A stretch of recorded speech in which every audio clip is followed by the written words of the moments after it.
Welcome to another episode of Couch Conversations with Dr. Jenny Cook. This particular episode is a couch conversation with me on my couch. My couch, my terms. My couch, my terms, my office.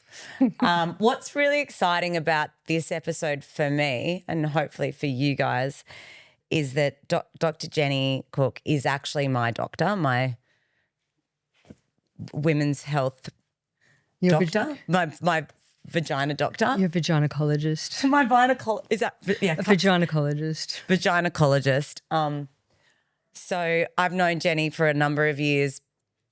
Obviously, when my perimenopause journey started. So this is a really fascinating turn of events for us to be sitting here and talking about that journey in real time as peers. Yeah, definitely. You know, normally I'm really terrified when I'm in the office because I'm so terrifying. No, well, you know, we're there for serious, you know, solutions, trying to find something, you know, it's a serious situations. And this one is a nice reflection. That's nice to hear. Do you remember what was going through your mind when you first came in the door? I had no fucking idea what was going through my mind. I didn't even know what the fuck was wrong with me. All I knew is that I had major perimenopause symptoms. I was hot flushing out of control. I was emotional. I'm actually having one now. I'm actually, they're coming on. They're still here, guys. They don't go away. And I just found out they won't go away if that's hereditary. I remember there was hot flushes, problems sleeping, night sweats. All of it. Night sweats, hot, cold. But not a dry vagina. But not a dry vagina. We'll talk about that later. Yeah, I came in to know what was going on. I'd never done an egg count. I've never really looked into the reproductive system before. I was in denial. I didn't really know what it was or what my options were. So we had to start from scratch. We went through all of that. But I mean, I would say for you and many women who go where it peri happens early, and early would be, you know, around the time you're like late 30s, early 40s. Fertility is something you're thinking about as well. And I would see a lot of women in those situations, and we're having to have serious conversations about egg counts and where their fertility is going, whilst also managing the very real reality of the physical side of what they're going through, the hot flushes and the night sweats and everything. And I think that for me, you know, having you hold my hand through that time of working out where I was at in my fertility as well as physicality.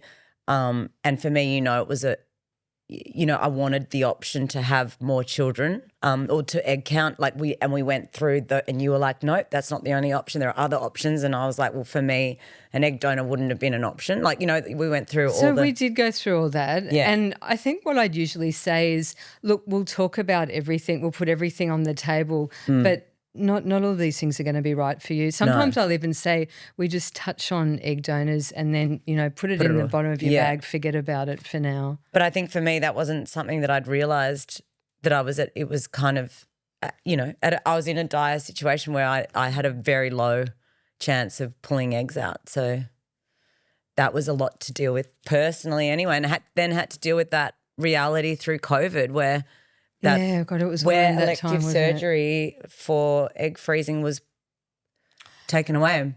So we were actually able to keep going for quite a while, but then I think we closed down for about 4 weeks at the end.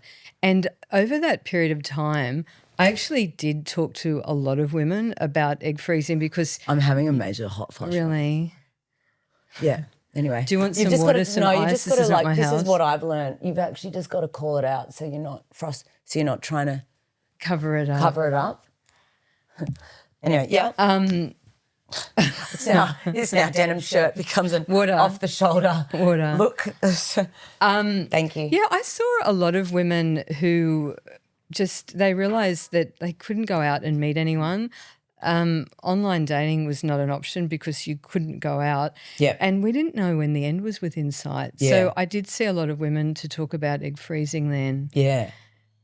COVID wasn't really much fun at all. COVID wasn't fun. But I think also just, I think the reality of trying to pull eggs out that may or may not be of quality as well. That's the other thing. That was the thing that really got me was that, I've obviously have a child and he's beautiful and he's nearly 20 and I love him, but like I lived a very fast life, turbo in fact, super lean, super fit, all these things that actually created a lot of high stress in my body that actually would have put pressure on. But what I would say is there's probably nothing that you did for that to happen. It's probably something you inherited from your mother. Majorly. And I think that's the other thing as well. There was nothing that you did wrong, really, nothing. Yeah, but I think there would have been a lot of guilt at the time. There would, yeah. There is, but also guilt around not being, I think as well, which is something I like to talk about when we're in this space, is not being so connected to your body, like in denial of what was going on prior. In terms of when I came to you, it was like the dire end. Do you know what I mean? When I could have actually have come to you a lot earlier had I really connected with some of the symptoms that were going on that could have been under the guise of something else. Yeah, but again, I would say to you, you don't have to feel guilty about that. Yeah. And because I have this conversation with women, there's a way to talk about things in a certain order and you don't get through everything in the first appointment. No. In that first time we met, I knew that there were going to be things that we were going to have to talk about later on. Yeah. Generally, by the time you're getting hot flushes, she says with that beautiful glow, it's got a lovely glow on your skin. The dewiness is in, by the way, guys. Yeah, yeah. By the time that happens, your egg count will be very low and the chance of a successful ongoing pregnancy is really, really low. Yeah. But you can't deal with all of that the first time. But this is my point. But knowing that, right, this is what I want to say. What I'm trying to say is these hot flushes might have been coming and going and I just was in denial. Yeah. Like I didn't even know. I was ignoring. I remember you talking about ignoring that as well. Signals and going, no, that's not, I don't know, no, I'm just stressed or it's just hot or put the aircon on, don't worry about it, la, la, la. And that's what I'm saying over time until it gets to the point where it's totally debilitating where I'm like, this is not right. I then go see the doctor. Yeah. And it's not about the guilt, but I'm just saying I think the chat is that the awareness to be on top of your health a lot earlier when you can be. And those symptoms can be fairly easily fixed. Like I gave you something for them. Yeah. I also, what did you give me for them? HRT. Yeah, it was some sort of HRT. Or some sort of HRT. Boy, did that change my life. Wow. I loved that. I tried other things. Anyway, I tried before I got to you actually, I'd tried a few other remedies, natural remedies, because, still that whole.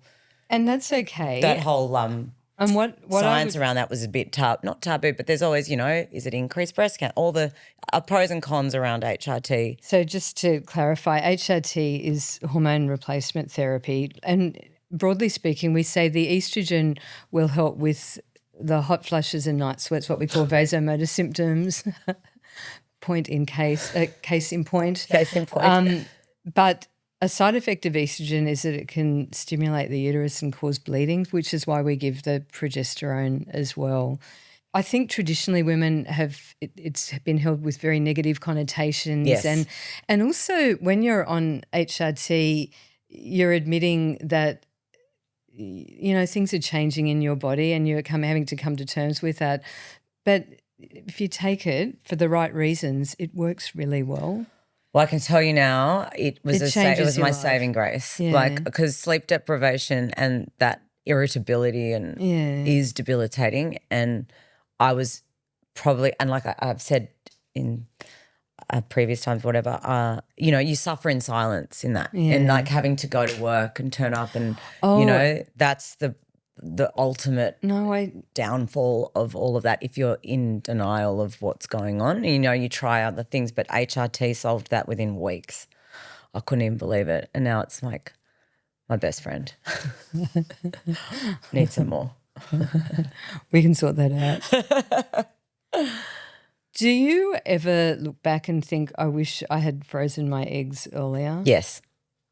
And is that something that you talk to other women about? Yes, that's what I'm really – that's at the goal out of all of what I've gone through and why I talk about my journey and be vulnerable about it is – and it's a weird one, and I'm going to loop it back to love. And I know, you know, it seems ridiculous, not ridiculous, but I'm a single mom and I've worked really hard and I get to the point. And if I found the love of my life and the deal breaker was a child, like, because that can be a deal. Oh, you love someone, you want to have a kid. I don't have that option. Yeah. And that was really tough. That was me not being able to do that was quite a grieving time for me because I do want to have that option. I did want to have that option, and I would say to girls like, you know, and that's where the lifestyle piece comes in. It's like you live a life, and then down the line, it's too late. Yeah. You know what I mean? So the other thing I see is that young women, I think more and more are thinking about fertility. I do see a change, but I think traditionally they haven't. Yeah. And it's like if you know that you're fertile, you can put it on the back burner. That's not the case, but I think there's that perception. Yes. And it's like it's at the point that it's taken away from you that it becomes the one thing that you really want. Totally. And it's not something like I actively was wanting to have kids. Yeah. But it was just at the point when you realised it wasn't going to happen. And then it was like I've been robbed of my choice to have to have kids down the line. Yeah. And what I also learned from you was that regardless of being in menopause, you can still carry a child. Absolutely. And that I was like, that was even another kick in the guts because it was like, okay, fine, I've hit menopause, perimenopause, whatever. But I still now I can't even have a kid. That option was gone.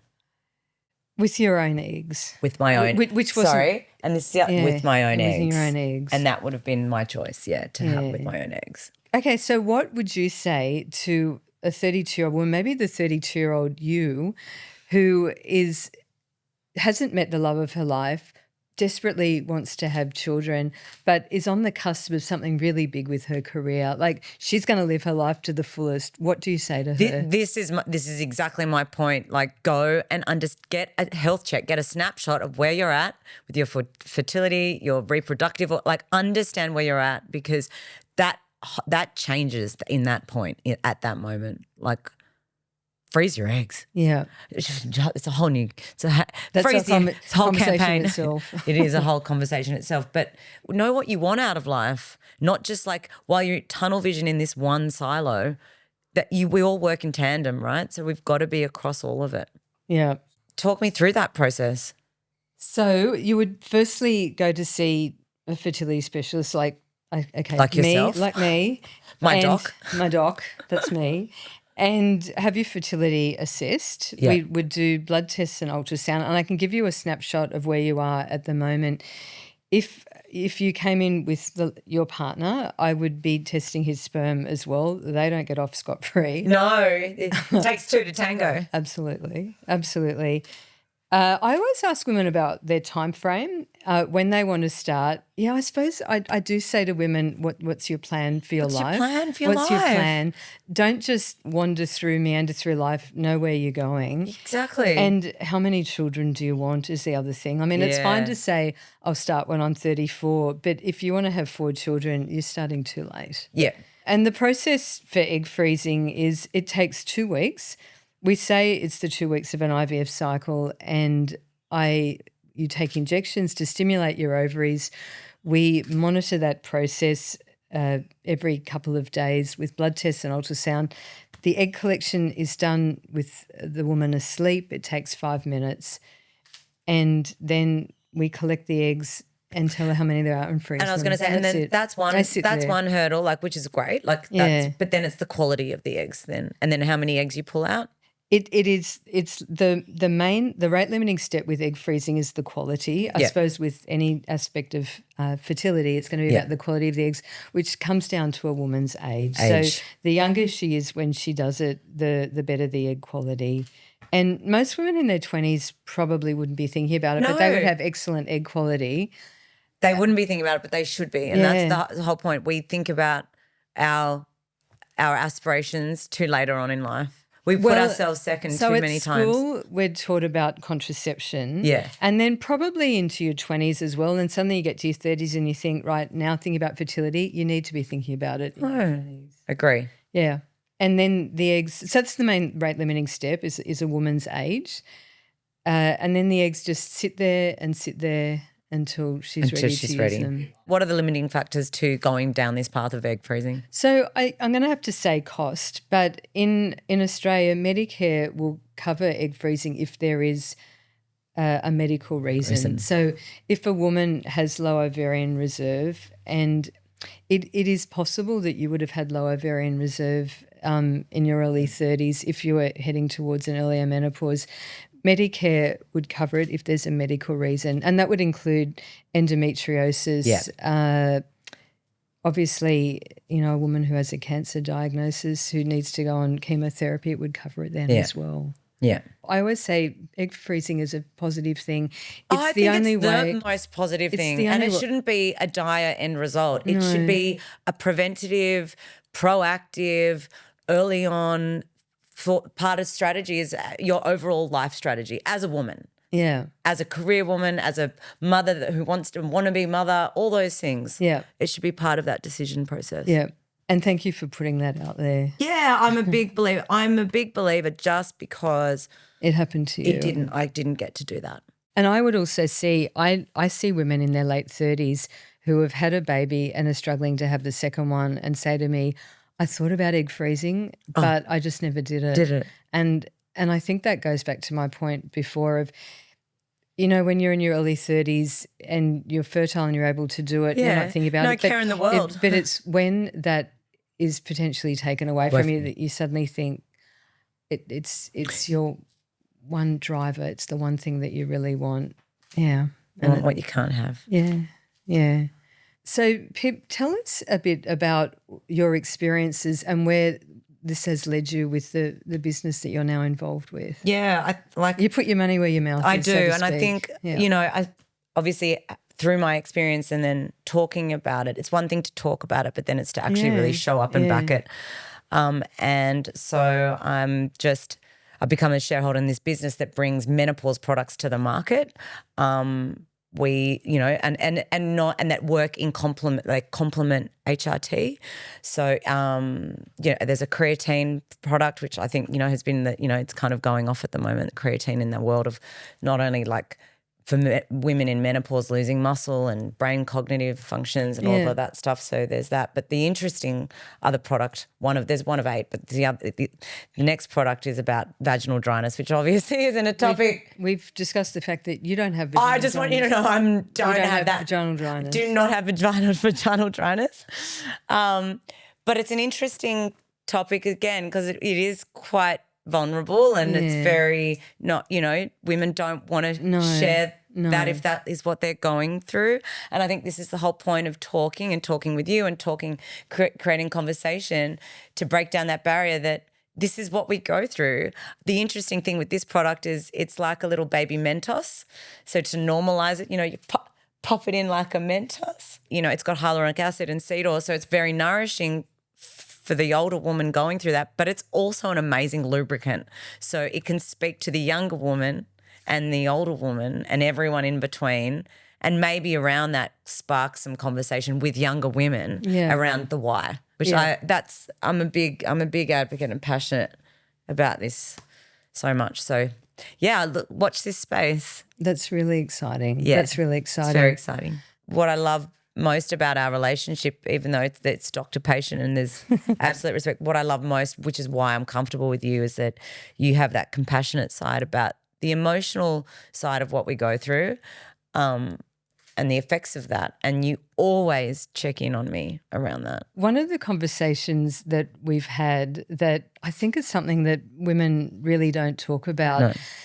I talk to women about their fertility, preserving their fertility and actually having a baby.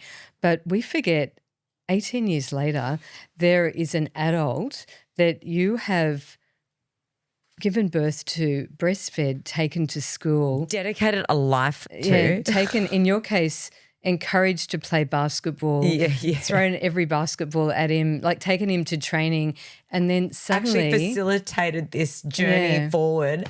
And what I'm getting at is that there comes a time when you realise he's an adult and he's got his own life and he's going to go. Yeah. That was a really tough realization, you know, when you have this identity. I talk about this identity crisis. You start to be a mum, you learn how that impacts your life and how that changes, and then suddenly you give everything you've got to being this mum. It's the driver, it's the purpose, the compromise, sacrifice, the joy, the tears, all of it for 18 years, and not once do you think it's going to end. It's going to end. And then within months, you set this kid up with all his dreams. You get so excited for him. He's amazing. And he turns around and he's like, I'm going to move overseas. And it's like, I'm so excited for you. But I'm like, what does that mean for me? What does that mean for him? What does that mean for our relationship? What does that, no one talks about that. No. And I mean, I suppose you're always going to be his mother. Yeah. Like he's always going to need you, but he's just not around constantly like he was. He's not that little boy who. No. And I mean, it's an amazing dynamic shift, I think, especially in our relationship, because it's been the two of us and it's just so it's quite intense. A separation actually had to happen at some point because we were codependent, like, to be honest. No, and in a beautiful way, like, you know, I grew up with him. I had him, you know, I was pregnant at 25. We grew up together, but him flying the coup and leaving left a really massive void in my life, in my house, and energy that was gone. And I know he also felt that on the other side. But yeah, just how that impacts everything that you've been taught or you've relearned or conditioned your whole life around just gets taken away. But we've talked about this, and I can't say that I'm any expert as well. In fact, there's not a book to read. You just have to work it out as you go along. He is learning to have a life separate from you, and I suppose you learned to have a life separate from him. Well, the funny thing, I grieved, knowing it was coming. Yeah. I did the grieving early, 3 months before he left. I started crying. Like every time he'd do something amazing, I'd start crying because I'm like, I'm not going to have that. I'm not going to have that. He's going to have all these achievements overseas. I'm not going to see it. Yeah, but even the little things, like we'd be in the kitchen and we love hanging in the kitchen and he always sings songs to me. He's got a great, we'd be having this awesome moment and I'd just be so happy and then I'd burst into tears because I was like, this is not going to happen. Like it's going, like I'm going to lose this. So I was already preempting the loss. Yeah. Then packed up the bags and moved him overseas. And you flew over with him. Flew over with him, set him up. And that was really that was a magical moment for both of us because to watch your son start this career journey of his, this dream, this golden dream of NBA, take him to his new home court, college court, and he I saw him walk onto his home court for the first time and cry his eyes out, and I just was like, that's my boy. This is going to be a memory down the line when and if he better make the NBA. You know, when he talks about that, he'll know that memory started on that court for him, and I was like, I was there. So facilitated that. That was great. And then it was when I got home from that trip having set him empty. up. And the thing is, you got to remember, he went on to a new journey. So he's in a new environment, starting new dreams. I've come home to the same house that's empty. His things aren't around. And I walked in and that's when it really hit. And the minute I walked in from that trip and I could feel it was soulless. It was cold. The house was cold. I then proceeded to sleep in his bed for a few nights and, went and sniffed his wardrobe. I know it's a bit sick, but like that's the truth. Like, I'd stand in the kitchen and wait for him to come down the stairs and he wouldn't come down. It was horrific. And that's that's another identity vibe, like, from motherhood back to being, and you know what? It was wild. It's like sliding doors. It's like I went back to being my 25-year-old self. And to top it off, I know this is a bit off topic, but at that point I rejoined Subi. So the fascinating thing for me was when I had Justice, I was at Subi. And then when Justice moved on to his next chapter of life, I went back to Subi. So it was like I went back in time, but I was forward in time. It was in a time warp. I've never experienced anything like it. And it was like I was this older woman of experience and knowledge, but I was back in my 25-year-old energy self. Talk about whack. No. Do you know what I mean? Anyway. I see young women with, their little babies, and I just want to say to them, hold on tight. Treasure those moments, because tomorrow you'll be taking them to university. They'll be going to university. I say that as well. I've started saying, when tomorrow. They're like, oh, they won't stop sleeping with me. I go, who fucking cares? Sleep with them. Sleep with them. Get them in your bed every night. Like, seriously, it goes so quickly, and I just can't. It literally vanished, my time as a mum. Vanished. You're still a mum. He's come back. Physically as a mum. But he's actually here. Thank God. And look, that journey of being a single mother is amazing. And I know I've got 2 girls. It's the best thing in the world. Yeah. And then I think times like you're describing it, it's bittersweet. My 2 are still at home. Yeah, you've got yours at home. Single motherhood, I was single he was nearly 1. He was 1. Yeah. When I entered that journey. And, those first 10 years were really hard. Yeah. They were really hard. I was also working and I couldn't, the hardest thing, I couldn't be that mum that was always at home. I couldn't do school drop off or pick up. I missed many, athletic carnivals, swimming carnivals because of work. And so but then on the flip side, I was this young mum that was able to kind of come through, and then I've come out the other end. And I think that's why it was so a little bit harder for me to swallow when he left, was it made me look back going, I wish I did. And I know the guilt, and I know where you're going to go, and I know you're such an advocate for that. But there is that point, and I went back going, oh, I wish I had been more, not more present, because I obviously was the present one, but just I could have been more of a mum. And I know, and you might have a different view of that, and that's all good, but I don't know if I had the balance of work and mum. And I'm sure you did. And I'm sure you did. And someone said to me, when you have young children or when you're by yourself, when you're at work, you'll feel guilty that you're not at home, and when you're at home, you'll feel guilty that you're not at work. And what an amazing mother you've been, like, to set up a successful business, a really successful business, and he can look at that and he can be proud, that's my mum. Yeah. No, I know that, and I see that. I see that now. You know what I also see now, because he's now moved to America, and when he messages me, like, once they're away, once they fly the coop, they really see what you've done, because once they're still under your roof, they're still under your roof. And he will message from overseas just going, thank you, Mum, I'm living my best life. And you've set me up for this. And that's because of you. I love you. And it's like, my work here is done. Do you know what I mean? Like, my work here is still ongoing. Yeah. But like the journey through it, ups and downs and all the things, but it's worth it. It is worth it, I just want to say thank you, Pip. Oh. Thank you. Thank you for everything. Thank you for talking to me today. Thank you for being the amazing example of achievement that you are. Thank you for being vulnerable. Thank you for taking us on like life's journey, right from thinking about your fertility, planning ahead, being a successful mother, and watching your children grow up and embracing everything along the way. Well, thank you for being my doc. Thank you for being there through times that, were hard, many operations, because that really makes the whole process a lot more easier to thank you. to handle. Thank you. What a ledge.